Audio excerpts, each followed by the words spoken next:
নমস্কার বন্ধুরা, দিতির রান্নাঘরে আপনাদের সকলকে স্বাগত। আজকে রান্না করব কাতলা কালিয়া। তো কড়াই বসিয়ে দিয়েছি, গ্যাসের ফ্লেমও অন করে দিয়েছি, তেল দিয়ে দিয়েছি। তেলটা গরম হোক খুব ভালোভাবে, তারপরে লবণ আর হলুদ মাখিয়ে নেওয়া মাছটা ভেজে নেব।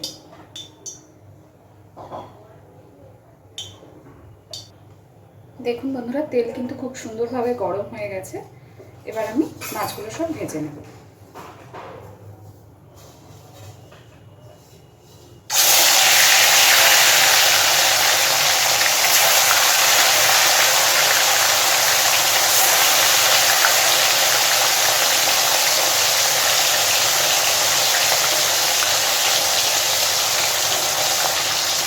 খুব বেশি কড়া করে মাছগুলো ভাজবো না, কারণ কড়া মাছ ভাজাতে রান্না করলে সেটাতে টেস্ট সেরকমভাবে থাকে না। হালকা করে সব কটা মাছ ভেজে নেব।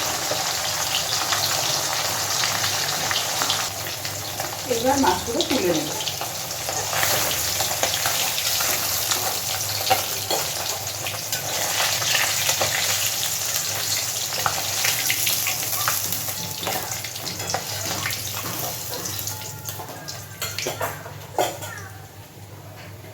বাকি মাছগুলোকেও আমি এইভাবে সবকটা ভেজে নেব।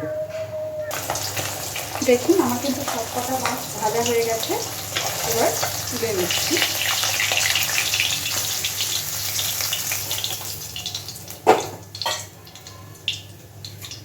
এই একই তেলে এবার আমি দিয়ে দেবো কেটে ধুয়ে রাখা আলু।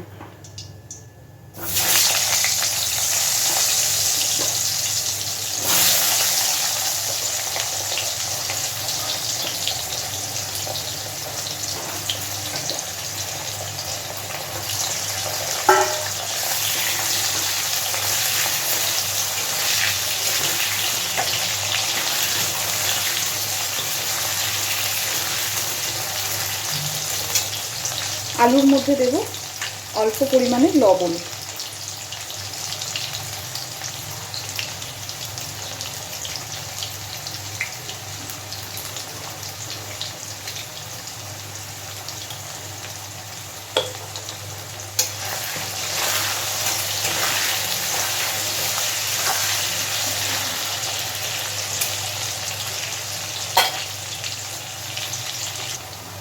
দেখুন বন্ধুরা, আলুগুলো কিন্তু খুব সুন্দর করে ভাজা হয়ে গেছে, বেশ অনেকটাই সিদ্ধও হয়ে গেছে আলুগুলো।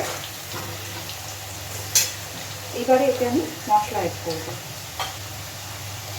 আমি এখানে রেডি করে রেখেছি এই মশলাটা। এর মধ্যে আছে পেঁয়াজ, আদা, রসুন, টমেটো একসাথে বাটা, আর তার সাথেই আমি দিয়েছি লঙ্কার গুঁড়ো আর হলুদ দিয়ে একটা স্মুথ পেস্ট এইভাবে রেডি করে রেখেছি। এই মশলাটা এখানে এবার দিয়ে দিচ্ছি।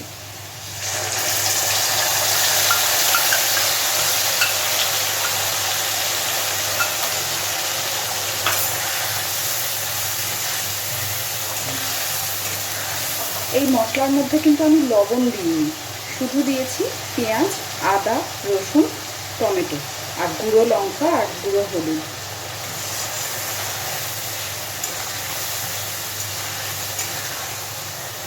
খুব সুন্দর করে এবার এই মশলাটা কষিয়ে নিতে হবে। আলু ভাজার সময় একটু লবণ ব্যবহার করেছি, তাই এখানে আমি লবণটা অল্পই দিচ্ছি।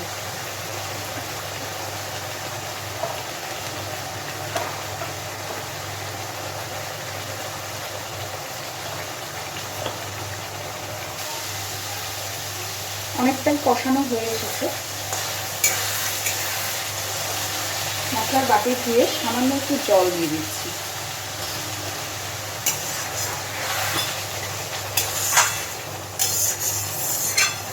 আরও মিনিট দিয়ে এইভাবে এটাকে কষিয়ে নেব।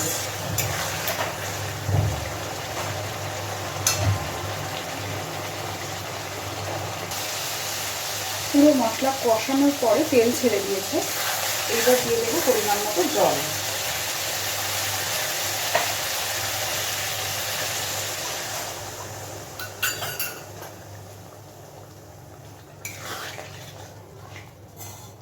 খুব বেশি জল দেব না, কারণ এটা ঝোল ঝোল হবে না।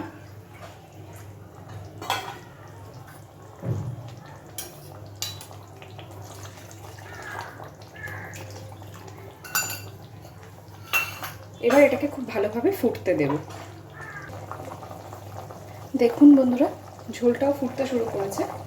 এবার ভেজে রাখা মাছগুলো এর মধ্যে দিয়ে দিচ্ছি।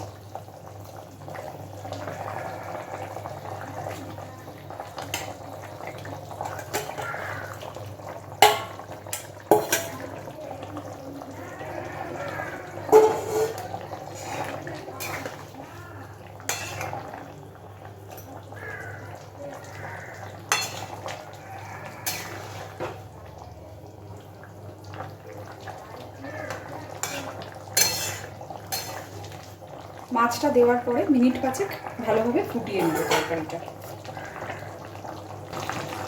দেখুন আমার কিন্তু মাছের ঝাল একদম রেডি, মাছের কালিয়া সরি।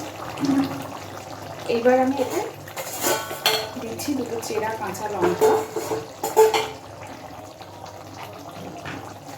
দিচ্ছি শুকনো খোলায় ভেজে গুঁড়ো করে রাখা জিরে আর গোলমরিচের গুঁড়ো। এইটা আমার মশলাটা আগে থেকেই বাড়িতে করা ছিল বলে এটার ভিডিওটা আর শেয়ার করিনি।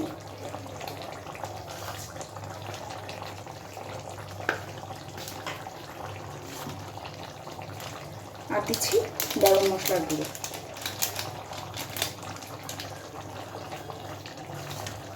গ্যাসের ফ্লেমটা একদম কমিয়ে দিয়েছি।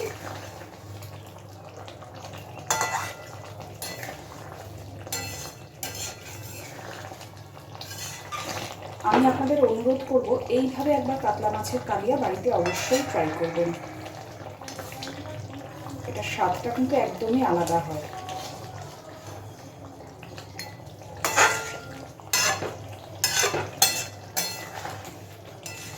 একদম রেডি। এবার গ্যাসটা বন্ধ করে দিলাম।